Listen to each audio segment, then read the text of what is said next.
오늘 하나님께서 우리에게 주시는 말씀 보도록 하겠습니다. 누가복음 22장 39절에서 46절까지 말씀, 누가복음 22장 39절에서 46절까지의 말씀 보겠습니다. 제가 말씀 읽도록 하겠습니다. 예수께서 나가사 습관을 따라 감람산에 가심에 제자들도 따라갔더니 그곳에 이르러 그들에게 이르시되 유혹에 빠지지 않게 기도하라 하시고 그들을 떠나 돌 던질 만큼 가서 무릎을 꿇고 기도하여 이르시되 아버지여 만일 아버지의 뜻이거든 이 잔을 내게서 옮기시옵소서. 그러나 내 원대로 마시옵고 아버지의 원대로 되기를 원하나이다 하시니 천사가 하늘로부터 예수께 나타나 힘을 더하더라. 예수께서 힘쓰고 애써 더욱 간절히 기도하시니 땀이 땅에 떨어지는 핏방울같이 되더라. 기도 후에 일어나 제자들에게 가서 슬픔으로 인하여 잠든 것을 보시고 이르시되 어찌하여 자느냐 시험에 들지 않게 일어나 기도하라 하시니라. 아멘. 하나님의 말씀입니다.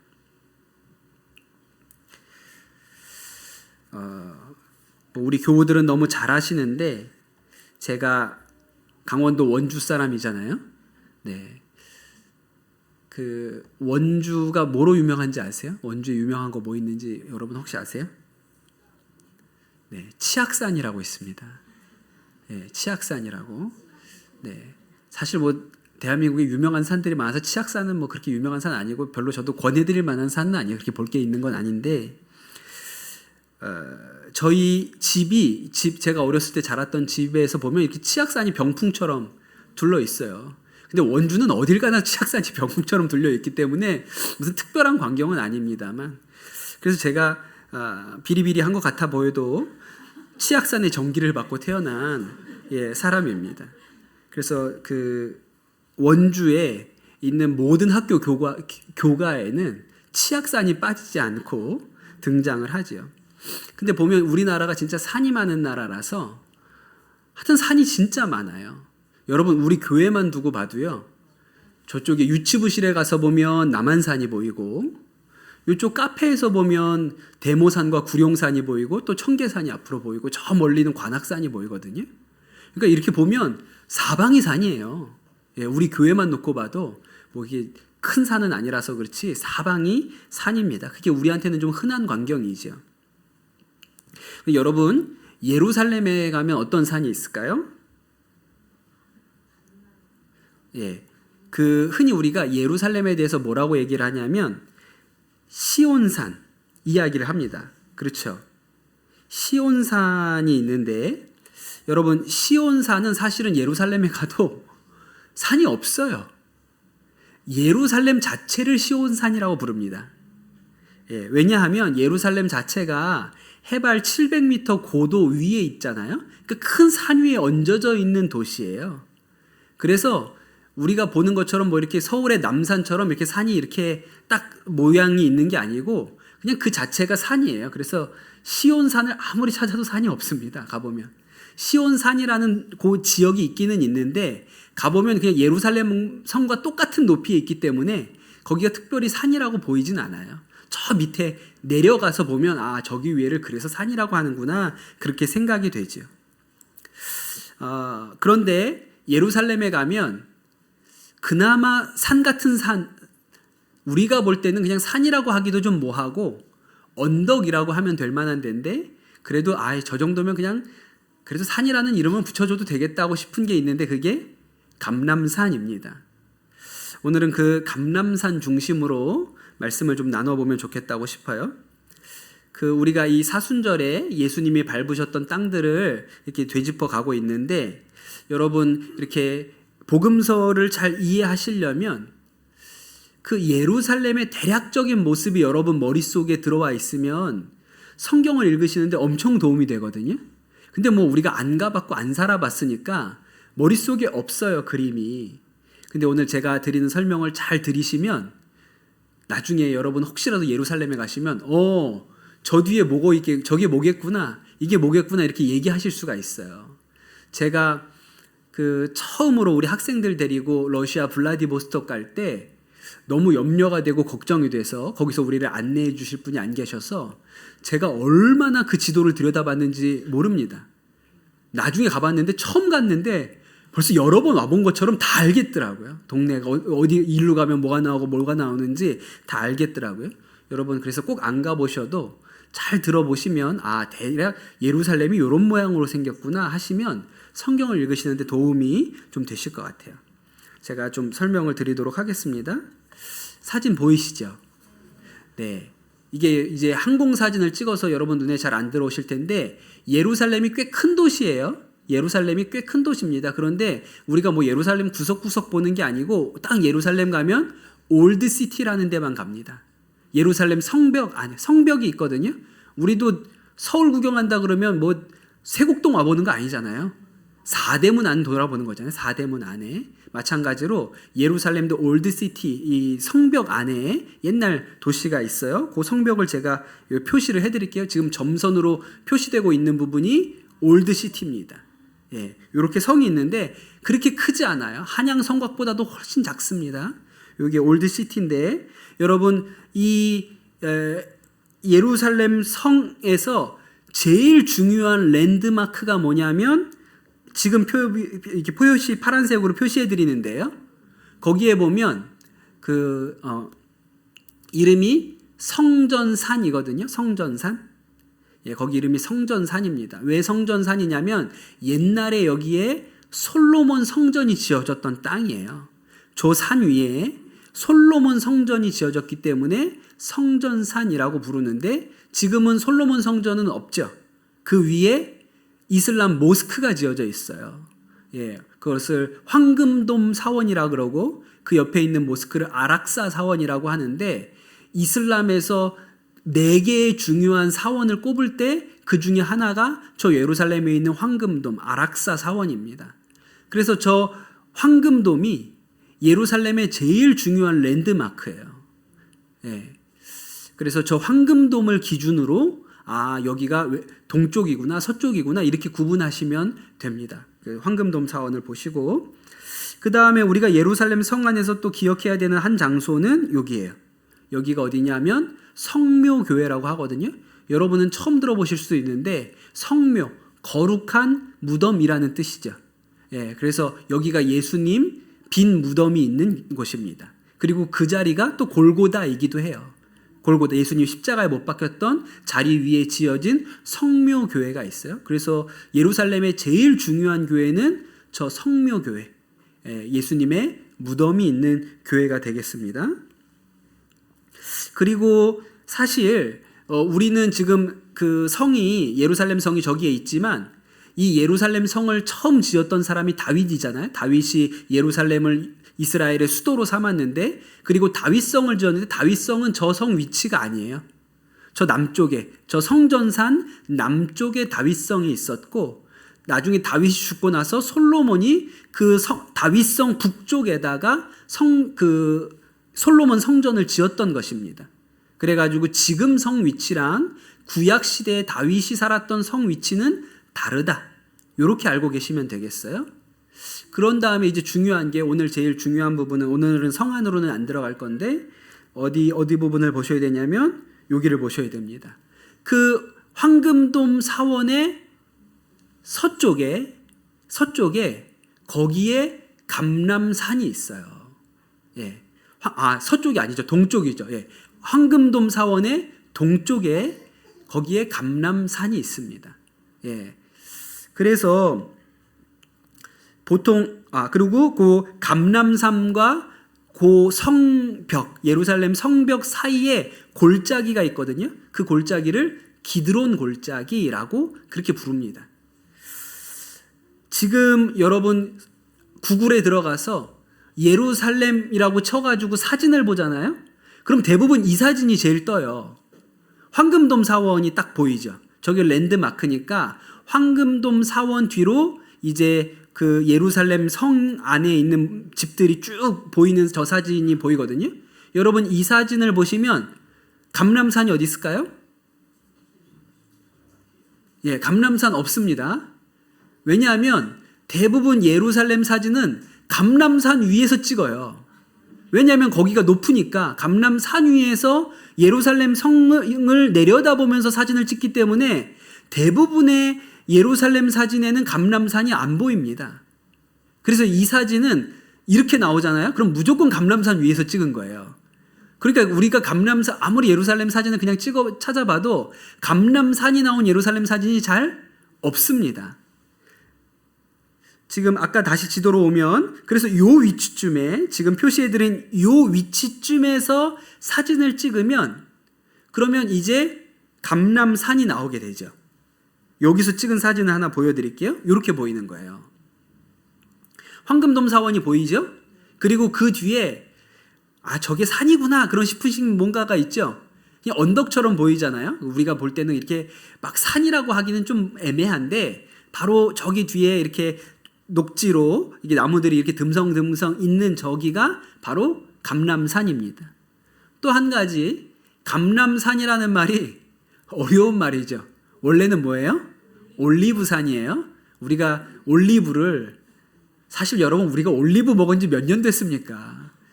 그 옛날에 피자 위에 까만 거 뭐냐고, 콩이냐고 막 우리가 처음에 그랬는데 그 올리브라고. 그래요, 그게 올리브가 그거구나 그랬죠. 여러분 우리가 올리브유 언제 먹어봤어요? 그 얼마 안 됐잖아요.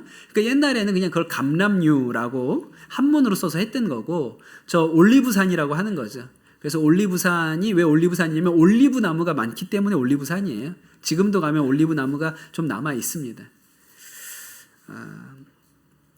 다른 지도를 하나 보여드릴게요. 이건 더 어려운데,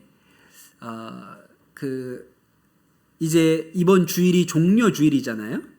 그 예수님께서 예루살렘에 입성하신 것을 기념하는 주일이 종려 주일인데, 이 성경을 읽어보면 예수님께서 이 예루살렘에 올라오셨을 때 예루살렘 성 안에서 주무시지 않으셨어요. 들어가셨다가 저녁이 되면 다시 돌아가세요. 어디로? 베다니 나사로 집으로. 그러니까 베다니에 있는 나사로 집이 예수님한테는 거의 에어비앤비예요. 거기 가서 주무시는 거예요. 예루살렘 성 안에서 주무시지 않고 낮 동안에 예루살렘 성 안에 들어가서 사람들 만나고 가르치셨다가 해 떨어지면 베다니 나사로 집 가서 주무시고 다음날 또 아침에 또 들어오시고 이런 패턴을 반복하시거든요. 그래서 베다니 나사로 집이 대단히 중요합니다. 그래서 요 지도를 보시면, 네, 지금 표시해드렸죠? 거기가 성전산이에요. 아까 그 황금돔이 있는 데가 저기입니다. 그러니까 저쪽이 예루살렘 성이 있는 데고요. 그 중간에 요 지역이 감람산이에요. 예, 요 지역이 감람산입니다. 베다니가 어디 있냐면 여기 있어요. 꽤 멀리 있죠. 예, 베다니가 꽤 멀리 있어요. 근데 사실 걸어가 보면 1시간 내지 1시간 반 정도면 걸어가요. 그러니까 뭐 아주 먼 거리는 아닙니다. 예, 1시간이나 1시간 반 정도 걸어가면 걸어갈 수 있는 정도의 거리예요. 그 베다니가 있고, 그 성경을 읽어보면 마가복음 11장 1절에 예수님께서 예루살렘 입성하실 때 얘기가 나오는데 뭐라고 나오냐면, 그들이 예루살렘에 가까이 와서 감람산 벳바게와 베다니에 이르렀을 때에 라고 나오거든요. 벳바게라는 데가 있어요. 베다니가 있고 벳바게라고 있는데, 베다니에서 성전산 가는 길에 벳바게라는 마을이 하나가 더 있습니다. 여기가 뭐냐면 예수님께서 예루살렘 들어가실 때 나귀 타고 들어가시잖아요. 그때 제자들한테 뭐라고 얘기하냐면, 가서 나귀를 이렇게 메고 있는 사람이 있으면 오늘 주님께서 쓰시겠다고 하라. 그러면 그 사람이 나귀를 내어줄 거다. 그래서 어린 나귀를 타고 들어가시잖아요. 그 어린 나귀를 타셨던 데가 벳바게입니다. 거기에서 나귀를 타시고 감람산을 넘어서 예루살렘으로 내려가신 거예요. 그런데 지금도 여러분 예루살렘에 가시면 저 베다니부터 걸어서, 예수님이 늘 왔다 갔다 하셨던 것처럼 그 예수님이 걸으셨던 길을 따라서 베다니에서 성전산까지 걸어가 보면 너무 좋은데 못해요. 지금은. 왜 못하냐면 이 베다니와에서 벳바게 사이에, 네, 요거는 나중에 좀 설명드리겠습니다. 요 베다니에서 벳바게 사이에 뭐가 있냐면 분리장벽이 있어요. 이스라엘 사람들이 팔레스타인 사람들과 유대인 구역을 나누기 위해서 이스라엘 곳곳에다가 분리장벽을 세웠는데, 베다니와 벳박의 사이에도 분리장벽이 있습니다. 그래서 못 지나가요. 그래서 지금은 이 길을 걸어볼 수가 없습니다. 예, 근데 좀 안타깝게 됐죠. 그래서 벳박에에서 출발하는 정도로 하지요. 지금 보여드린 사진은 베다니예요. 베다니가 이렇게 생긴 동네입니다. 베다니에 가면 거기 나사로의 집 교회가 있습니다. 나사로의 집 위에다가 지은 교회가 있어요. 바로 요 교회거든요. 요 교회가 나사로의 집 위에다가 세운 교회입니다. 거기를 좀 가까이 가서 보도록 할게요. 보면 교회 앞에 나자루스툼이라고 나와 있죠. 이 교회 간판은 아니고 이 교회 옆에 나자로의 무덤이 있어요. 예, 거기는 사유지입니다. 그 돈 내고 들어가야 돼요. 교회는 공짜로 들어갈 수 있죠. 나사로의 집이 있고 나사로의 무덤이 따로 있어요. 무덤은 조금 있다가 따로 보여드릴게요. 이제 나사로의 집 교회 한번 가보면 교회 벽에 모자이크가 있는데 가운데 있는 사람이 나자로고 왼쪽에 있는 여자가 마리아고 오른쪽에 있는 여자가 마르다입니다. 그래서 여기가 나사로의 집을 기념하는 교회라는 것을 우리가 알 수 있고, 들어가 보면 예수님 계시고 거기 두 여인이 예수님 앞에 서 있잖아요. 마르다와 마리아죠. 주님, 우리 오빠가 살아있을 때 오셨더라면 오빠가 살아있을 텐데요. 이렇게 예수님 앞에 가서 하소연하는 장면이 있고, 사방으로 그 본문 성경에 나사로가 살아나는 말씀이 나와 있습니다. 한쪽 면에 보면 예수님께서 무덤의 문을 열어라 그렇게 얘기하시죠. 예, 그랬더니 거기에 나사로가 저렇게 붕대에 칭칭 쌓여가지고 나오는 모자이크가 있어요. 저기까지만 보면 괜찮은데 저 나사로가 어떻게 나왔을 것 같으세요? 묶어놨으니까 콩콩콩 튀어나왔을 것 같죠? 그 웃기는 되게 예, 무슨 옛날에 우리가 강시라고 있었는데 콩콩콩 튀어서 나왔을 것을 생각하면 좀 웃기기도 하죠. 그리고 이제 그 교회를 나오면 아까 제가 나자로 무덤 있다 그랬잖아요. 여기는 사유지예요. 이 사람은 이제 평생 먹고 사는데 지장이 없는 사람입니다. 예, 집을 어떻게 나자로 무덤 위에다가 사가지고 여기 갔는데 사실은 안 들어가 봐도 돼요. 사실은 볼 게 없어가지고 안 들어가 봐도 되는데 여러분 거기까지 갔는데 안 보고 오시겠어요? 봐야지. 거기까지 갔는데 두 번 올 것도 아닌데. 그러니까 안 들어가 볼 수가 없어요. 그래서 안에 들어가 보면, 그러니까 옛날 이제 유대인들의 묘는 우리처럼 저렇게 봉분을 쌓거나 땅에 묻는 형태가 아니고 바위를 파고 바위 안에다가 안치해서 완전히 시신이 다 부패하면 뼈만 추려서 따로 하죠. 이런 형태의 무덤이거든요. 그래서 저렇게 밑에 내려가면 돌 안에, 이렇게 돌로 된 곳 안에 이제 시신을 안치했던 장소들이 있습니다. 여기가 나자로의 무덤이라고 그렇게 알려진 장소가 있어요. 이제 그 베단이라는 동네인데 제가 아까 말씀드린 것처럼 지금 분홍색으로 표시해드린 데가 분리장벽이에요. 저것 때문에 넘어갈 수가 없어요. 저 위에 보면 산 위에 이렇게 뾰족하게 하나 탑같이 올라온 거 보이시죠? 그게 감람산이에요. 감람산 꼭대기거든요. 그러니까 여기서 그냥 쭉 걸어가면 되는데 그걸 분리장벽으로 막아놨어요. 제가 20년 전에 예루살렘 갔는데 그 20년 전에는 저 분리장벽 중간에 체크포인트가 있었어요. 그래서 여권 보여주고 이러면 이스라엘 군인이 통과시켜 줬거든요. 그래서 저는 저 베다니에서 출발을 해서 걸어서 예루살렘까지 가봤어요. 이렇게 20년 전에 가능했는데 지금은 그 체크포인트가 없어서 지나갈 방법이 없어서 저기에서 또 차를 타고 한참을 분리장벽 끝나는 데까지 돌아서 가야 되기 때문에 이제는 걸어가는 것이 불가능해졌어요. 그게 좀 안타깝죠. 이제 이 베다니에서 이제 벳바게로 가보겠습니다. 그래서 이제 지금 요맘때 바로 이번 주일이죠. 이번 주일에 예루살렘에서 아마 못할 거라고 생각이 드는데 해마다 종려 주일이면 벳바게에서부터 행진이 출발합니다. 왜냐하면 거기가 예수님이 낙이 타신 동네라고 그랬잖아요. 그래서 벳바게에서부터 예수님께서 예루살렘에 들어가신 것을 기념해서 사람들이 다 종려나무 가지를 하나씩 들고 행진을 해요. 예, 근데 아마 올해는 하기가 어렵겠죠. 여기가 벳바게 예수님 낙이 타신 것을 기념하는 교회입니다. 길 옆에 저렇게 교회가 있는데 교회 안에 들어가 보면 교회 마당에 저렇게 낙이 타신 예수님의 브론즈가 있고 옆에 보면 종려나무 가지를 꽂아놨죠. 여러분 종려나무가 뭔지 아세요? 종려나무? 그 여러분 요새 두바이나 중동이나 이런 데 여행 갔다 오시는 분들이 많이 사오는 선물이 뭐예요? 대추야자 사오잖아요. 그 대추야자 나무가 종려나무예요. 대추야자가 되게 흔합니다. 저도 얼마 전에 우리 교인들하고 이집트 갔잖아요. 지천이에요, 지천. 그냥 길거리에 대추야자 나무가 너무 많아가지고 수북하게 달려있는데 따지도 않아요. 그 정도로 흔하거든요. 근데 그 나무잎, 그 대추야자 나무잎을 떼가지고 흔들면서 예수님을 환영했다는 것이고, 예배당 안으로 들어가 보면 거기도 사람들이 종려나무 가지를 들고 있고 나귀 타신 예수님 모자이크 프레스코화가 그 예배당 안에 있습니다. 여기서 눈여겨보실 것은 거기에 이렇게 돌이 하나, 앞에 네모 반듯한 돌이 하나 예배당 앞에 있는데 저 돌이 예수님이 나귀 타실 때 딛고 올라가서 타신 돌이다. 그래가지고 기념하려고 저기다 저렇게 놨어요. 저 돌이 얼마나 귀한지 그 유리로 싸놨어요. 어디서 저렇게 각진 돌을 구해가지고 밟고 올라가셨는지 모르겠지만 하여튼 그런 돌이 안에 있습니다. 이제 항공 촬영을 한 사진인데 저 멀리 락돔, 황금돔 보이시죠? 이제 이렇게 보시면 이제 딱 보시면 여기 감람산 꼭대기에서 내려보면서 찍었구나 이렇게 감이 오셔야 돼요. 이제 대략 저 밑에가 예루살렘 성이겠구나 이렇게 느낌이 오시면 잘 보시는 거예요. 밑에 보면 여러분 너무 이게 잘 안 보이지만 이게 종려주일에 찍은 사진입니다. 그래서 길에 사람들이 바글바글하게 매여 있잖아요. 그게 이제 감람산을 내려가는 그 길이거든요.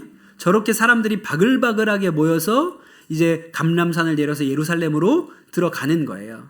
근데 이제 하늘에서 찍은 사진이니까 여기서 두 장소만 한번 눈여겨보겠습니다. 거기에 네모 반듯한 교회가 하나 있죠. 예, 거기 지금 화살표로 표시해드린 곳이 있는데 여기가 주기도문 교회라고 해요. 주기도문을 기념하는 교회입니다. 그리고 주기도문 교회 길 건너면 바로 거기에 뭐가 있냐면 승천당이라는 곳이 있어요. 승천당은 나중에 예수님께서 부활하시고 나서 제자들과 40일 동안 계시다가 감람산 꼭대기에서 승천하셨다고 성경에 나오거든요. 여기에서 승천하신 거예요. 그래서 승천당이 있습니다. 네, 요 사진 보시면 이제 사람들이 종려나무 가지를 들고 이 행렬이 이제 요 감람산을 넘어서 이제 예루살렘 성 안으로 내려가는 모습이에요. 아까 말씀드린 여기가 벳바게고 아까 말씀드렸던 장소 주기도문 교회랑 승천당도 한번 가보도록 할게요. 여기가 주기도문 교회거든요. 사실 예수님이 주기도문을 가르쳐 주신 장소가 마태복음에 보면 산상수훈 중간에 나와요. 그러니까 갈릴리에서 가르쳐 주신 거거든요. 그런데 주기도문 교회는 여기 어디입니까? 이 감람산 위에 있어요. 주기도문이 2번 나오죠. 마태복음에 1번 나오고 누가복음에 나오는데 사실은 누가복음에도 주기도문을 어디서 가르쳐 주셨다는 말씀이 없거든요. 근데 주기도문 교회는 감람산 꼭대기에 있습니다. 그게 오늘 말씀과도 연관이 되어 있는데 이 감람산이라는 장소가 예수님이 기도하시던 장소예요. 왜냐하면 거기 겟세마네가 있기 때문에 그렇죠. 그래서 감람산은 예수님의 기도 처소로 알려져 있고 저 교회 안으로 들어가면 예수님이 기도하셨던 굴이 있습니다. 그래서 여기를 주기도문 교회라고 아주 오래전부터 그렇게 불렀고 가서 보면 전 세계에서 여러 가지 언어로 그 주기도문이 번역되어서 벽에 붙어 있어요. 지금 이 회랑 안에 이제 다 전 세계에서 온 여러 가지 언어로 되어 있는데 한국어로 된 주기도문도 있죠. 2개가 붙어 있어요. 네, 하나는 성당에서 붙인 거고 하나는 개신교에서 붙인 거예요. 그래서 2가지 버전으로 있습니다. 주기도문이. 그리고 아까 그 주기도문 교회 맞은편에 예수님 승천하신 곳이 있다 그랬잖아요. 거기는 승천당이라고 부르는 이유는 왜 교회라고 안 부르냐면 거기는 이슬람 교회, 이슬람에서 가지고 있는 장소예요. 그래서 교회가 아닙니다. 그래서 뭐 어떤 설명을 하냐면 지금 이 사진에 보시면 이렇게 조그만 돔으로 쌓여 있는 곳 있죠. 거기가 예수님 그 안에 보면 예수님 승천하신 자리가 있거든요. 그래서 그냥 흔히 농담 삼아 하는 얘기는 무슬림들이 예수님 승천 못하게 하려고 저거를 덮어놨다고 뚜껑을 덮어놨다고 뭐 그런 얘기들도 해요. 근데 들어가 볼 수는 있죠. 근데 여기는 이슬람 사원이에요.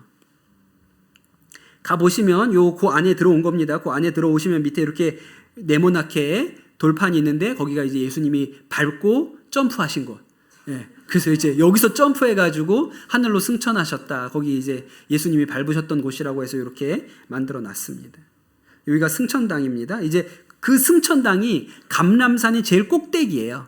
이제 여기까지 오면 그 다음부터는 이제 예루살렘으로 내려가는 길이 되겠죠. 내려가는 길로 따라가 볼게요.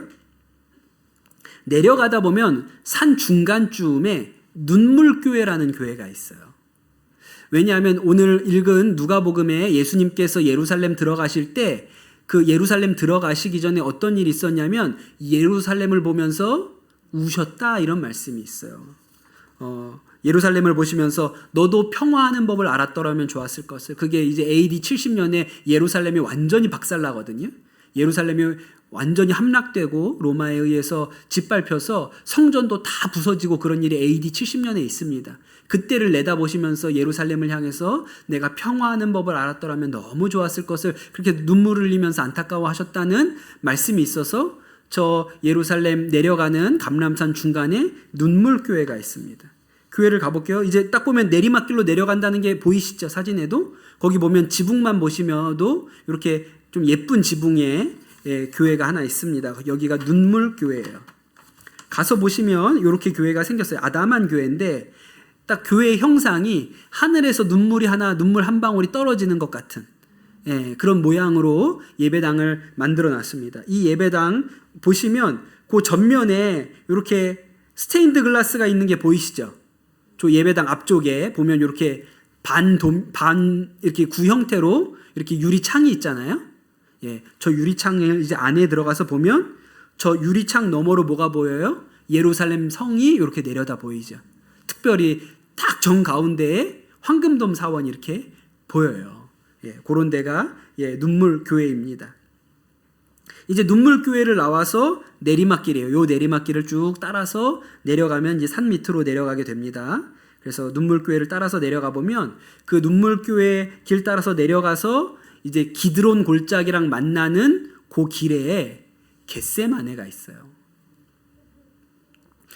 네, 여기 보시면 요 산이 지금 요 사진에 보이는 산이 겟세마네입니다. 뒤에 산이 보이죠? 여기 잘 보시면 지금 제가 화살표로 표시해드린 요곳 여기에 저기 보이는 게 뭐예요? 그게 눈물교회예요. 저 눈물교회를 보고 저기서부터 이렇게 내려오면 여기에 겟세마네 교회가 있어요. 근데 겟세마네는 우리는 겟세마네라고 부르는데 이 교회 이름은 처치 오브 올레이션스예요. 만국교회라고 불러요. 만국교회라고 부르는 이유는 이 교회를 겟세마네를 기념하는 교회를 지을 때 온 세계에서 헌금을 보내서 지었다고 해서 여기를 만국교회라고 부르거든요. 이제 이 교회로 한번 가보도록 하겠습니다. 가보시면 교회가 이렇게 생겼고 교회 안으로 들어가 보도록 할게요. 교회 안으로 들어가 보면 저 앞에 모자이크로 예수님께서 무릎 꿇고 기도하시는 모자이크가 있죠. 저 앞에 있습니다. 요 모자이크예요. 예수님께서 겟세마네 동산에서 기도하시는 모습이 모자이크로 있고 그 주변에 나무들이 있잖아요. 저게 이제 올리브 나무들입니다. 그리고 그 모자이크 밑에 이렇게 돌이 있습니다. 그리고 그 주변에다가 이렇게 가시 덤불 형상에 이렇게 막아놨는데 이 돌이 예수님께서 무릎 꿇고 기도하신 돌이라고 해서 여기서 피가 땀이 돼요. 땀이 피가 되어 기도하셨다고 하신 데가 여기라 그래서 요 위에다가 교회를 만든 거예요. 근데 제가 이 만국교회 가면 뭐 예배당도 그렇지만 저에게 제일 인상적이었던 장소는 예배당 앞에 정원이에요. 예배당 앞에 정원에 가면 이게 올리브 나무인데 올리브 나무가 있는 정원이 있습니다. 근데 여러분 이 올리브 나무의 수령이 3,000년, 4,000년이 돼요. 그러니 여러분 저 올리브 나무는 예수님의 기도 소리를 들었어요. 예수님이 저기 무릎 꿇고 기도하실 때도 저 올리브 나무가 저기에 있었어요. 그래서 저 마당에 저 올리브 나무들을 잘 지금도 가꾸고 있는데 좀 신기하죠. 예수님의 기도 소리를 들었던 올리브 나무가 아직도 살아가지고 저렇게 있으니까요. 보통은 이제 겟세마네 보셨다고 하면 요 교회 하나를 보시는데 사실은 겟세마네가 하나가 더 있습니다. 여기가 지금 겟세마네 교회라고 제가 말씀드렸잖아요. 요 교회에서 조금 떨어져서 저기 옆에 보면 제가 지금 화살표로 표시해 드린 데가 하나 있어요. 거기 보면 잘 안 보이시지만 거기도 조그만 십자가가 위에 이렇게 탑 위에 올려져 있거든요. 여기도 겟세마네예요. 여기가 왜 겟세마네냐면 오늘 말씀에 보면, 오늘 우리가 읽은 말씀에 보면 예수님께서 기도하러 겟세마네에 가시면서 제자들한테 뭐라고 얘기했냐면, 내가 너네 여기서 기도하고 있어. 내가 저기 가서 기도하고 올 테니까 너네 여기서 기도하고 있어. 그러면 그렇게 얘기하시고 나서 돌 하나를 던지면 날아갈 정도의 거리만큼 떨어져서 예수님이 기도하셨다는 거예요. 그렇죠. 제자들하고 같이 한 자리에서 기도하신 게 아니고 너네는 여기서 기도해. 그리고 예수님은 떨어져서 기도하셨는데 누가복음에 보면 돌 하나를 던져서 날아갈 거리쯤에서 예수님이 기도하셨다고 나오거든요. 그래서 여기가 어디냐면 아까 거기는 예수님 기도하신 데죠. 여기는 뭐 한 데예요? 제자들 자고 있었던 데예요. 거기도 겟세마네라 그래서 여기가 있습니다. 가시면 여기는 찾기가 어려워요. 가이드가 소개해 주지 않으면 사실은 찾아가기는 어렵습니다. 이런 데가 있는지도 잘 모르고 찾아가기가 어려워요. 예, 그리고 가보면 여기 지금 사진에 보이면 문이 보이잖아요. 절로 들어가시면 잘못 간 거예요. 거기는 그 마리아 영면교회라 그래서 예수님 어머니 마리아가 죽은 것을 기념하는 그리스 정교회예요. 그래서 여기가 아니고 그 옆에 있는 골목으로 가셔야 돼요. 요 골목으로 들어가셔야 됩니다. 요 좁은 골목으로 들어가시면 거기에 그 골목 안에 끝나는 곳에 문이 있는데 문 위에 겟세마니라고 써 있었어요. 그러니까 여러분 여기를 찾아오시면 잘 찾아오신 겁니다. 그리고 안에 들어가 보시면 아주 조그만 동굴 예배당이에요. 예, 그리고 진짜 굴 안에 예배당이 있고 그 앞에 보면 예수님이 서 계신 프레스코 그림이 있고 그 앞에 보면 제대가 있죠. 근데 이 제대는 잘 보셔야 돼요. 제대 위가 아니라 밑이 중요한데 제대 밑에를 이렇게 보시면 두 사람이 자고 있어요. 제대 밑에서. 예, 그래서 너희가 나와 함께 깨어 있을 수 없느냐? 예수님이 오셔서 제자들에게 책망하셨던, 나중에 계속 자고 있으니까 됐다 이제 계속 자라. 예, 그렇게 하셨던 곳이 바로 이 겟세마네입니다. 네, 오늘 예루살렘은 감람산은 여기까지 보도록 할게요. 오늘 제가 여러분하고 나누려고 하는 말씀은 무엇이냐면 이 감람산이 아주 중요한 메시지를 하나 가지고 있는데 아까 말씀드린 것처럼 거기 주기도문 교회도 있고 또 눈물 교회도 있고 또 그 밑에 겟세마네도 있잖아요. 그래서 이곳이 예수님의 기도하시던 장소라는 거예요. 굉장히 중요한 메시지입니다. 오늘 우리가 읽은 말씀에도 보면 뭐라고 나오냐면 39절에 예수께서 나가사 습관을 따라 감람산에 가시매 그랬어요. 그러니까 예수님이 습관을 따라 감람산에 가셨습니다. 그러니까 우리가 읽는 성경에는 예수님이 겟세마네에서 마지막 날 예수님 최후의 만찬을 하시고 제자들하고 겟세마네에 가서 기도하신 것 한 번만 나오는데 사실은 한 번만 가신 게 아니고 예루살렘에 가셔서 기도하실 때는 늘 감람산에 가셔서 하셨던 거예요. 제가 아까 말씀드린 것처럼 예수님이 예루살렘 성 안에 계시다가 주무시러 가실 때는 저기 베다니로 가셨잖아요. 나사로 집으로 가셨잖아요. 근데 이제 해질 때쯤 가시면 감람산에서 기도하고 그리고 나서 나사로의 집으로 가시고 이렇게 그냥 한 번 기도하신 게 아니라 겟세마네에서 마지막에 한 번 기도하신 게 아니라 습관적으로 때때마다 늘 지나가실 때마다 그 감람산에서 기도하고 가셨다는 것을 알 수 있습니다. 그러니까 이 감람산이라는 곳이 예수님의 기도처예요. 그런데 여러분, 예수님이 감람산에서만 기도하셨는 거 아니죠. 갈릴리에 계실 때도 예수님께서 늘 기도하셨습니다. 여러분, 우리가 이 사순절에 기억해야 되는 것 중에 하나가 뭐냐면 예수님이 기도하는 분이었다는 거예요. 여러분, 이거 되게 그냥 아무것도 아닌 것 같죠. 당연히 예수님 기도하지. 근데 여러분, 제가 가만히 생각을 해보니까 예수님이 기도하는 분이었다는 것이 너무 놀라운 일입니다. 예수님의 사역을 무엇으로부터 예수님의 공생애가 시작되죠? 요단강에서 세례받는 것으로부터 공생애가 시작하셨어요. 근데 요단강에서 세례받고 나서 곧바로 사역하신 게 아닙니다. 뭘 하셨을까요? 그 사이에 40일 동안 광야에 들어가서 금식하셨어요. 금식만 하셨겠어요? 금식기도 하셨죠. 예수님이 사역하시기 전에 40일 동안 금식하고 기도하셨어요.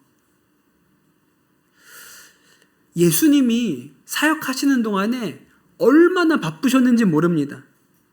그가 갈릴리에서 예수님이 사역을 시작하셨는데 온 동네에 아픈 사람들, 귀신 들린 사람들이 다 예수님께 나와왔다 그랬어요. 끝도 없이 사람들이 몰려오는 거예요. 얼마나 많겠습니까? 여러분, 우리 교회 저 옆에 수서역 있잖아요. 수서역 앞에 무슨 버스가 있어요? 삼성병원, 아산병원 가는 버스 승차장이 있어요. 지금도 대한민국의 큰 병원에 전국에서부터 사람들이 오지 않습니까? 근데 예수님이 병 고친다고 하니까 얼마나 사람들이 몰려왔겠어요.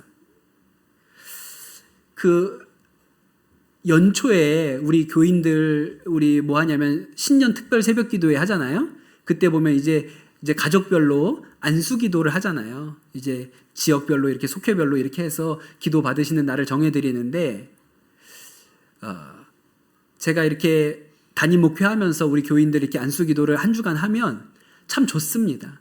새해를 시작하면서 우리 교우들 한 가정 한 가정을 위해서 기도하고 이렇게 시작할 수 있는 게 얼마나 복된지 몰라요. 근데 옛날에 제가 철없던 시절에 선한목자교에서 부목사 하던 시절이 있었어요. 근데 그때는 그때도 신년에 이렇게 안수기도를 하는데 저는 이제 교회 학교를 맡고 있기 때문에 뭐 교구 이렇게 잘 안 맡아서 많지는 않은데 어떤 교구를 좀 혼자서 다 하시기가 어렵다 그래서 뭐 갈렙교회 뭐 지원을 해달라 그러면 그렇게 가기가 싫어요. 허리가 끊어질 것 같아 진짜.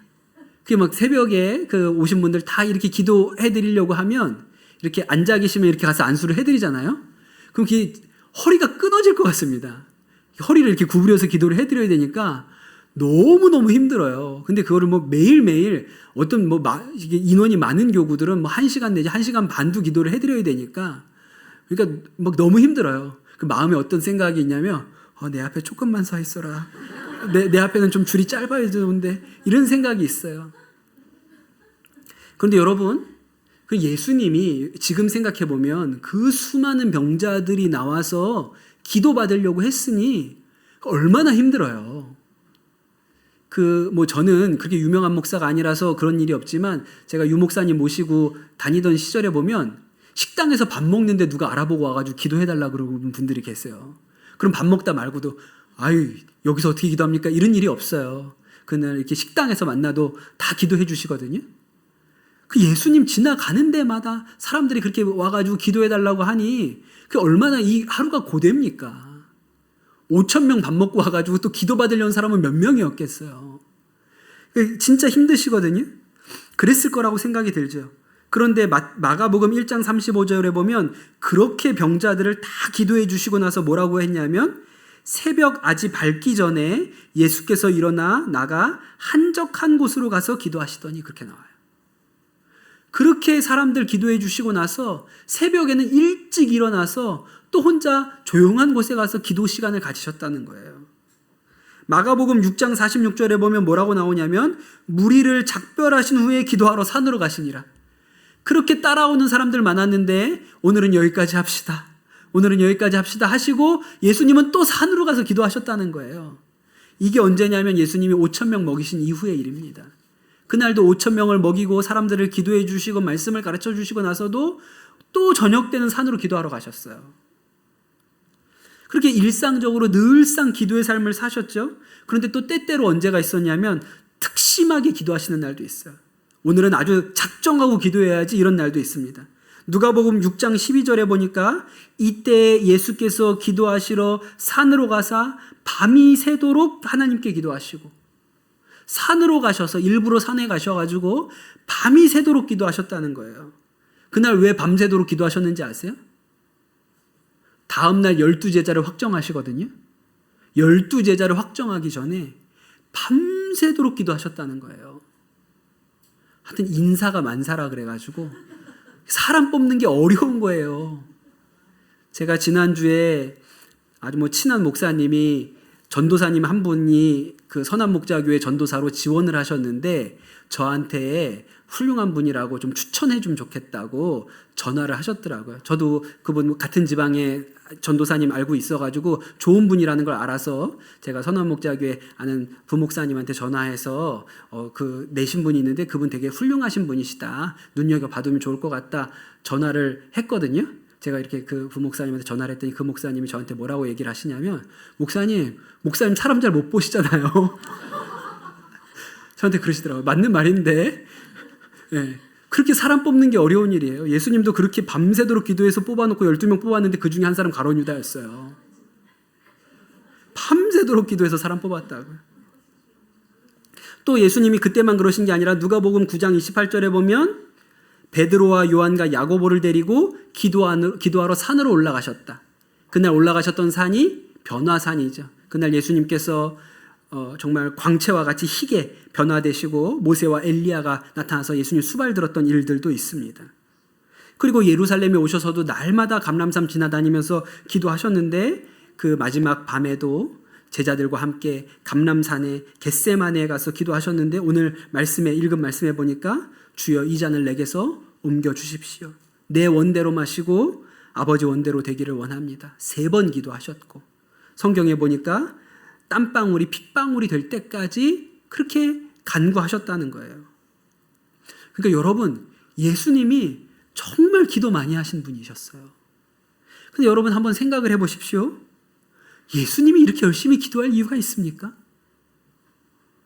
예수님이 이렇게 기도할 이유가 있어요? 여러분 우리가 일반적으로 하나님, 예수님, 성령님을 삼위라고 하죠. 성부, 성자, 성령 3위라고 하고 3위가 뭐라고요? 일체예요. 3분이 하나고 1분이 셋이에요. 예수님이 하나님이고 하나님이 예수님이십니다. 그러니까 이 땅에 예수님이 오셨을 때 예수님께서 하나님의 능력을 다 가지고 오신 거예요. 그러니까 예수님이 말씀하신 말씀으로 바다와 바람도 순종하잖아요. 하나님께서 말씀으로 천지를 창조하신 것이나 예수님이 한 말씀만 하시면 바다와 바람도 파도도 순종하던 것이나 능력으로서 매 한 가지란 말입니다. 그렇다면 이런 능력을 가지신 예수님께서 굳이 기도할 이유가 있었냔 말이에요. 여러분 우리는 왜 기도합니까? 여러분 우리는 왜 기도하죠? 우리는 마음에 소원하는 게 있어도 다 그대로 되지 않습니다. 안 되는 게 많기 때문에 기도하는 거예요. 근데 여러분 예수님은 하나님이 가지신 전능성을 가지신 분이에요. 그분이 곧 하나님이시란 말입니다. 그러면 그분이 못하러 기도해요. 왜 예수님이 기도하셨을까? 여러분 그 핵심이 뭐냐면 예수님이 육신으로 오셨다는 거예요. 육신으로 오셨어요. 그래서 우리가 이 사순절에 금요 성령 집회 때마다 말씀 나누면서 중요하게 강조하는 것이 예수님이 사람의 몸을 입고 땅을 밟고 다니셨어요. 육체로 오셨어요. 빌립보서에 사도 바울이 뭐라고 얘기했냐면 자신을 비워내셨다 그랬어요.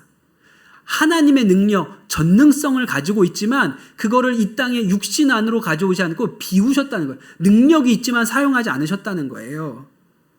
종의 형체를 가지고 오셨다고 그랬습니다. 그래서 우리가 이 신비를 완전히 이해할 수가 없어요.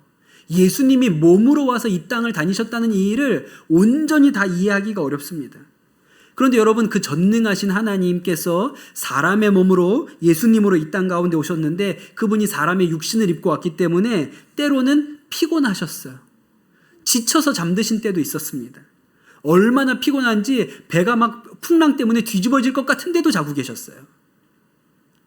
성경을 보면 예수님이 배고파 하시던 때도 있고 목마르다고 하시는 때도 있어요.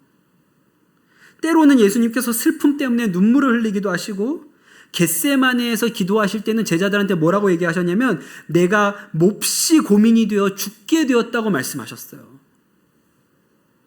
그러니까 예수님께서 전능하신 하나님이시지만 육신을 입고 오셨기 때문에 인간의 연약함을 그대로 다 경험해 보신 분이에요. 여러분 생각해보면 정말 예수님이 전능하신 하나님이시면 사실 십자가 지는 게 뭐가 어려워요. 요 근래에 전 세계에서 화제가 되고 있는 예수님 상이 있는데 우리나라 어느 천주교 성당에서 예수님 십자가에 매달린 상을 만들었는데 거기 매달린 예수님을 완전히 근육질로 만들어 놨다는 거예요. 그래가지고 이게 막 사진으로 찍혀가지고 페이스북에 올라가고 인스타그램에 퍼져나가가지고 야, 한국은 예수님도 몸짱이라고 막 이런 게 막 돌아다닌다 그래요. 여러분, 그 정도가 아니고 근육장이 아니고 예수님이 전능하신 하나님이면 사실 십자가 지시는 게 뭐가 그렇게 어려운 일입니까? 여러분, 삼국지에 보면 관우 얘기가 하나 있는데 관우가 독화살을 맞아가지고 그 독이 뼈까지 스며들어서 비만 오면 그렇게 쑤시고 아팠다는 거예요. 그런데 그 삼국지에 보면 아주 중국의 유명한 명의 화타라는 사람이 나오는데 화타가 진료를 하니까 이거는 그 뼈를 깎아서 독을 제거해야 이제 그 더 이상 아프지가 않다. 그렇게 얘기를 해서 당신 내가 수술해 줄 테니 팔을 저 나무의 기둥에다가 묶고 뭐 당시에도 무슨 마취제 비슷한 역할을 하는 뭔가가 있었겠죠. 그걸 먹고 수술을 하자. 그렇게 얘기를 했더니 관우가 하는 얘기가 안 묶어도 되고 마취제도 필요 없어. 그러면서 그냥 생살을 찢어서 뼈를 긁어냈다는 거예요. 근데 이 관우가 어떻게 했냐면 바둑을 두면서 웃으면서 뼈를 긁어냈다는 얘기가 삼국지에 나옵니다. 여러분, 관우도 그 정도의 고통을 참아요. 그 예수님이 전능자이시라면 십자가 고통이 무슨 의미가 있어요? 그냥 예수님이 나는 안 아파? 그럼 끝이냐는 거잖아요. 나는 못 느껴? 그럼 그냥 끝인 거예요. 근데 예수님께서 그렇게 하지 않으시고 그 사람의 몸으로 그 고통을 처음부터 끝까지 다 감당해 내셨어요. 그래서 예수님께서 이 일을 앞두고 주여 이 잔을 내게서 옮겨 주십시오. 3번 기도하셨고 그러나 내 뜻대로 마시고 아버지 뜻대로 하옵소서 그렇게 기도한 거예요. 이 기도를 얼마나 주님 앞에 처절하게 했냐면 하나님 앞에 처절하게 했냐면 그 땀방울이 떨어질 때 핏방울이 된 것처럼 보였다고 했습니다. 그 여러분, 예수님이 정말 기도를 열심히 하셨어요. 왜 예수님이 기도를 열심히 하셨냐고요? 육신을 입고 오셨기 때문에 그런 거예요. 우리가 가지고 있는 이 연약함을 고스란히 입고 오셨기 때문에 예수님이 이 땅에 오실 때 쉬지 않고 기도하셨어요. 근데 여러분, 우리는 어떻게 합니까? 육신이 약해서 기도를 못한다 그래요. 새벽에 기도하러 나오라 그러면 마음에는 원이로되 육신이 약해서 못한다 그래요. 그게 아니고 예수님께서 전능자이신데 기도 안 하셔도 되는 하나님이신데 이 땅에 계실 때 그냥 새벽으로 저녁으로 기도하시고 특별한 일이 있을 때는 밤을 새서 기도하시고 십자가 지시기 전에는 부르짖어서 겟세마네에서 기도하셨잖아요. 왜 그러셨어요? 육신을 입고 오셔서 그러셨다는 거예요. 인간의 몸을 입고 오셨으니까 이 인간의 연약함을 이기려면 예수님도 기도하지 않고는 안 되는 거예요. 하나님이 주신 능력을 힘입어야 기도가 되니까, 그러니까 새벽에도 기도로 채우고 저녁에 너무 힘들고 피곤해도 기도로 하나님이 주시는 힘을 받아야 되니까 저녁에도 가서 기도하셨어요. 여러분, 오늘 말씀에 보면 예수님이 그렇게 땀방울이 핏방울이 될 때까지 기도하고 계신데 제자들은 뭐 하고 있습니까? 자고 있어요. 이게 메시지예요. 여러분, 예수님께서 이 땅에 오셔서 왜 그렇게 기도하는 모습을 열심으로 기도하는 모습을 보여주셨는지 아세요? 따라하라고 그러신 거예요. 따라하라고. 변화산에 올라가실 때 왜 제자들 3명 데리고 올라가셨잖아요. 혼자 가서 기도하시지 않고 왜 셋을 데리고 올라가셨어요? 예수님이 육신 입고 왔지만 실제로는 엘리야보다도 놀랍고 모세보다도 훌륭한 분이시잖아요. 그 정도랑 비교할 수 없는 분이잖아요. 그게 그 산에서 본 광경이에요. 그런데도 예수님은 기도하는 분이셨어요. 우리 예수님은 엘리야보다도 모세보다도 능력이 많으시지만 그러나 그분은 기도를 쉬지 않는 분이었어요. 그걸 제자들한테 보여주시려고 세 제자를 데리고 올라가셨죠. 마지막 겟세마네에서 제자들한테 왜 기도하라고 하셨습니까? 제 생각에 보여주고 싶으셨어요. 기도해야 살아, 얘들아. 기도해야 살아. 너네가 육신을 입고 있잖아, 육신을. 내가 나중에 너네 떠나고 없더라도 내가 기도하던 모습을 기억해야 돼. 우리가 육신의 연약함이 있어서 기도하지 않고는 이 세상의 유혹을 이겨낼 방법이 없단다. 내가 기도한 것처럼 너희들도 기도해야 된다. 보여주시려고 기도하시는 거예요. 여러분, 오늘 설교의 적용은 아주 단순합니다. 다음 주 새벽에 기도하러 나와야겠어요? 안 나와야겠어요? 나오라는 거예요. 나오라는 거예요. 이때도 안 하면 언제 하냐? 우리가 뭐 40일을 합니까? 2주를 합니까? 딱 닷새밖에 안 하잖아요? 그런데 여러분, 왜 예수님께서 겟세마네 기도를 하셨어요? 마지막에 기도해야 될 때다. 우리가 이 세상에 기도의 능력 없으면 그 유혹과 시험과 우리 인생을 이겨나갈 방법이 없어요. 예수님도 육신으로 오시니까 기도하시잖아요. 왜? 이 육신의 연약함 때문에 넘어질 수 있으니까.